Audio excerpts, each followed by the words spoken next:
this is video welcome tomorrow education እንኳን ወደዚህ ወደ ቱሞሮ ኤጁኬሽን ትምህርት ቱቶሪያል በሰላም መጣችሁ እያልኩ ወደ ዛሬው ቪዲዮ ስታርት ቶፒክ ቪዲዮ ከባለፈው ሳምንት ኔክስት ያለውን ስቀጥልላችሁ ፐርሰናል ኤንድ ኢምፐርሰናል ፐርሰናል ምን ማለት ነው?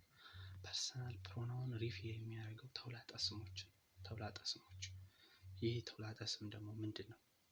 ሰው ነው። ብዙ ጊዜ ምን እንላለን? እነዚህን እንግዲህ በአማርኛ ተውላጠ ስም ነው እንላቸው። በእንግሊዘኛው ደግሞ ተውላጠ ስም ምን ይባላል?